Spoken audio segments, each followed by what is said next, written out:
It's a great pleasure to be here.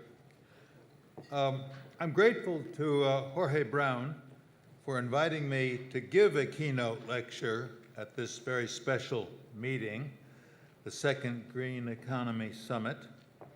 It is an honor to speak to you all and to share the floor of this conference with President Barack Obama and with my friend and fellow Nobel laureate Eric Maskin.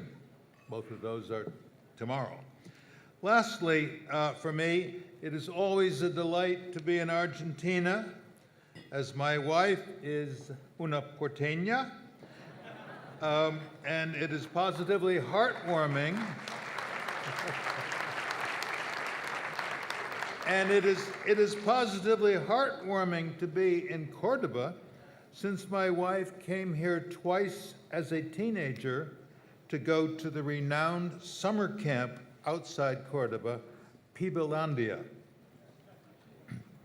directed by Hans Claren. Well, every country has national problems. In America and some other countries in the West, there is a dangerous loss of inclusion, and there is a costly loss of growth. Something I have learned from my study of each of those problems is that a solution is apt not to be feasible without society's understanding of the problem and a wide desire for a solution. Now we face the global problem of climate change. As experts have gained understanding, they have reached a consensus on the objectives to be sought. Yet we have a long way to go to achieve those objectives. Here again, the goal may require wider support from society than exists so far. I suppose this gathering is agreed on most points. The first point, I think, is that the climate has already deteriorated, in some respects, to such an extent that it has become costly to society and even dangerous to life. The violence of hurricanes has risen following the rise of water temperature in the Caribbean. The frequency of days with poor air quality is already noticeable after we thought we had conquered air pollution. Oceans have already risen to levels that are a threat to some low-lying cities. A second point is that most of the climate change started with the burning of fossil fuels brought by the industrialization that began in the late 18th century and has been producing rising levels of carbon dioxide, or CO2, ever since. In his recent authoritative book, Jeffrey Heal surveys the array of measures, public and private, taken to block further climate change. A point introduced by Professor Heal is that the damage, in many cases the devastation, done to our natural world has serious consequences not only for the air and water we depend on for our existence, but also for businesses which have relied on free natural benefits like pollination, the water cycle, marine and forest ecosystems, and so forth. Similarly, regaining some of the world's natural capital, the world's environment and natural resources, would raise the rate of return on capital in the business sector and raise wage rates too. Businesses will react by investing more, thus boosting productivity in the economy. So then we will be able to afford a mounting effort, beyond the initial effort, to regain the world's natural capital, and the world's natural capital and business capital will grow together in an interactive, symbiotic relationship. The world then must give up aspiring to economic growth so rapid that it is running down the world's natural capital. We want economic growth that is green without damaging the climate. At the same time, we want improvement of the environment without stopping altogether economic growth. As I will say later, economic growth results from a deep need to innovate, to improve. In a series of passionate presentations and interviews, another expert, Graciela Chichelniski, makes the point that it is far from certain that humankind will survive unless we act not just to block the growth of CO2 in the atmosphere, but to remove the CO2 that has gradually accumulated with industrialization. The buildup of CO2 in the Earth's atmosphere will not naturally go away with time. Fortunately, breakthroughs have opened up the possibility of reversing the deterioration. There are now proven technologies for building devices to capture the CO2 that previous emissions put in the atmosphere. And when some of that amount has been captured, to sell that for commercial use. This is quite different from the so-called carbon market, in which a company, say, could offset some or all of its current CO2 emission by planting a forest or making a cash payment. So this new development, if it becomes profitable, will create an incentive for private actors to undertake carbon capture far beyond what a national government would find advantageous. I would add one point. The capture of carbon and its supply to users, even if profitable for a time, might not remain profitable.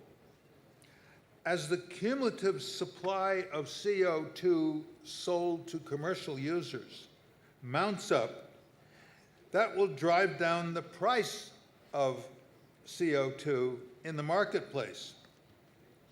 So the price might be driven down to a point at which this farming carbon from the atmosphere would cease to be profitable, no matter how much carbon is still remaining in the atmosphere.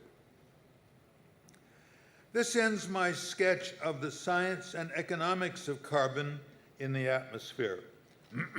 I come now to what we must do to help the movement to save humankind from the threat, if not the certainty, of extinction. If I have a general theme, it is that all this compelling, often beautiful, analysis must come to grips with some nettlesome, some bothersome features of the world that we often abstract from. My commentary is going to fall into three parts. First, the problem of population increase and widening economic development. Second, difficulties posed by poverty in the world and weak governments. And third, how do we balance our climate change for the sake of our survival with the lives we want to lead while we're here? All right.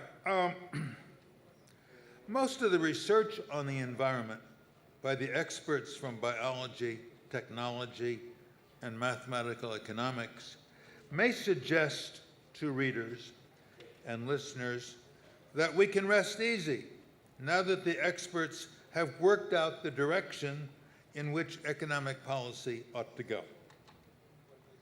Now, I'm not insinuating that the experts are naive people. On the contrary, the analysis I have just been surveying looks positively neo-realist compared to most amateur discussions of public policy issues. The experts are not assuming that businesses will police themselves. And they do recognize that there's a love of money out there that's very powerful. So let's harness that profit motive. If there's a naivete in discussions by the experts, I think it's the optimistic assumption that the values and attitudes of businesses and households don't matter, or we don't have to worry about them. All the policymakers have to do is what the experts call on them to do. All companies, out of social pressure, if not a desire to do good, are going to be willing to pay what they have to pay in the interest of the public good. And governments are going to place corrective taxes and cap and trade arrangements where that's important. But there are problems. One problem, the Earth has come to have a human population that is huge and still rising, especially in the less developed and middle-income countries. This presents challenges. The mere existence of such large numbers of people leads to much polluting and damage to the environment. Fishermen running down fishing stocks, campers causing forest fires, virtually all of us carelessly running down water supplies. The economist Dennis Snower introduced this perspective on environmental damage some years ago. These and a great many other micro acts by individuals out there, not giant corporations, do harm to the environment that is unseen, perform micro acts that harm the environment that go unseen by governments, communities, and virtually all of us. So they're very difficult to police and to control. The lesson I would draw is that as we craft a program to protect the environment, it will be essential to use moral suasion to call on all individuals, not just corporations, to summon up whatever sense of altruism they have and curb voluntarily their own polluting. Another problem, related but different, arises from the widening of economic development, more specifically widening industrialization. Even if every country on the planet is already effective, or soon will be, in reducing the environment it produces per head in the nation from its present level, whatever that level may be, the ongoing rise in the proportion of the world's population working in countries that are now in the stage of industrializing, thus damaging the environment at a relatively high rate, will pull up the average amount of environmental damage done per country and per head. Clearly, this demographic phenomenon will make Jeffrey Heel's ideas about slowing the growth of CO2 tough sledding, much tougher than it would have been without the widening industrialization going on. But that is all the more reason for insisting that all parties to the operation of the world, so to speak, act responsibly in order to achieve good results. We will also have to confront the fact that not all governments are able to stand up to vested interests. Especially in small countries, there may be companies sufficiently powerful that they're able to violate environmental restrictions issued by the government. Even if a company's owners have no power over the government, there may be so many people dependent on the company for their incomes or their jobs that the government is not willing to enforce environmental restrictions on the company. Even in a large country, difficulties arise if a majority of people are still poor but determined to become rich as the richest countries in the West. In such a country, China might be an example, the government might not be ready to cut deep into carbon emissions or other pollution, lest it miss its growth target. This problem is far more general and more severe than was appreciated decades earlier. It has been estimated that 90% of the world's population 20% of the world's population accounts for 80% of the world's consumption of natural resources.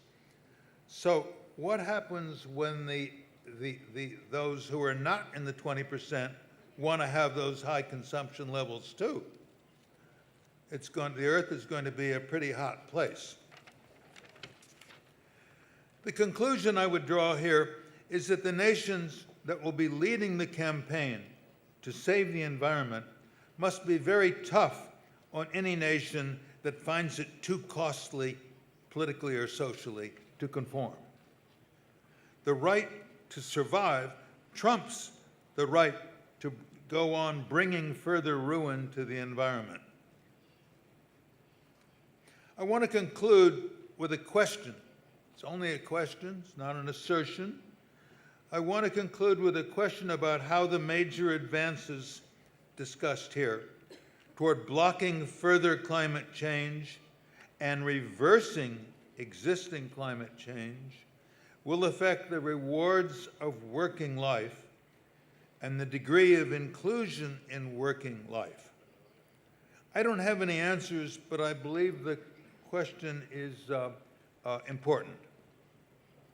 In my work over the past 2 decades, I have emphasized not just the material rewards, mainly wage rates from the bottom up, from the bottom to the top, and labor force participation rates, not just those material rewards, but also the non-material rewards deriving from the human experience of work, in companies, to small shops, to freelance work.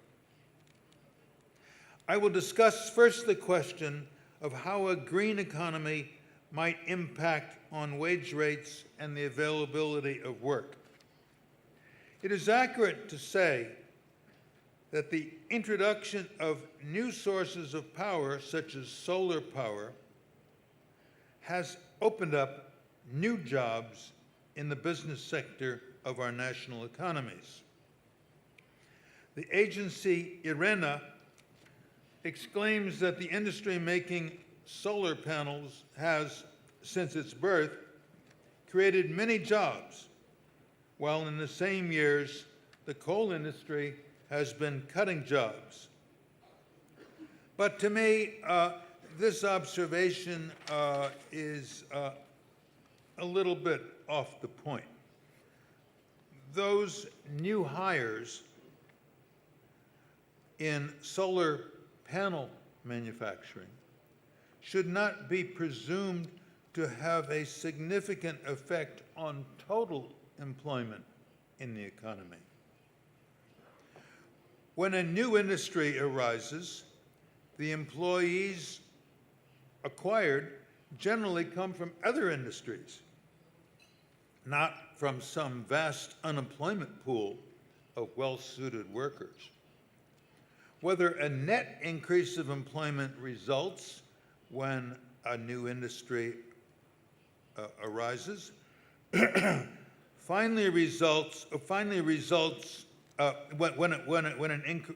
a net increase of employment finally results, depends on whether the new industry brings something extra or special to the economy, and what that special thing is. It would be absurd to think that total employment is raised by every newly arriving industry.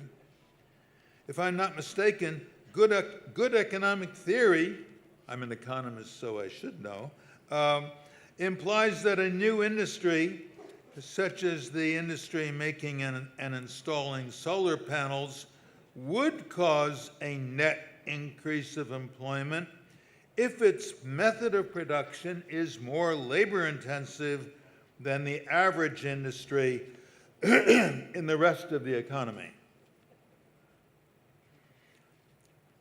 My investigation has not turned up industry data on that issue from the various statistical agencies. It's true that right now I have a sense that we all, I think, have a sense that making solar panels is relatively labor-intensive. But how long will that continue to be the case when innovation comes along and begins to mechanize a lot of that work, as already happened to other industries? Now, a brief consideration of the non-material side of work in a green economy. As I see it, the hope of getting hold of climate change is at hand.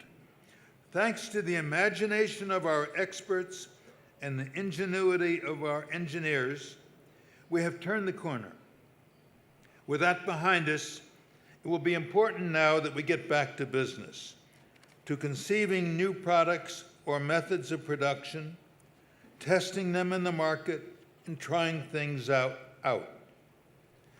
That's an exciting activity that's been going on in a lot of countries for a century or two now. I love the quotation from Abraham Lincoln, who had just performed a tour of the United States in 1858. He was trying to decide whether he wanted to be president or whether he could win the presidency. And he said, gosh, young America has a great passion, a perfect rage for the new. Well, I think we want to have economies that still offer that exciting kind of life for young people and all of us. As the project to reclaim our environment is being played out, and as the other international changes are being met and resolved, we must manage somehow to revive that world when people were in a creative and venturesome relationship with their work, when the good life was understood to mean voyaging into the unknown in order to act on the world and make your garden grow, in order to be somebody. The worry, my worry anyway, is that our national economies, many of them highly regulated in the name of stability, might become much more regulated in the name of a green economy. Yes, we're going to have a lot of new regulations, but there can be over-regulation, not just under-regulation, not always under-regulation and never over-regulation. We must be careful in our efforts to save the planet, that we do not strangle the sources that make our lives worth living. Thank you very much.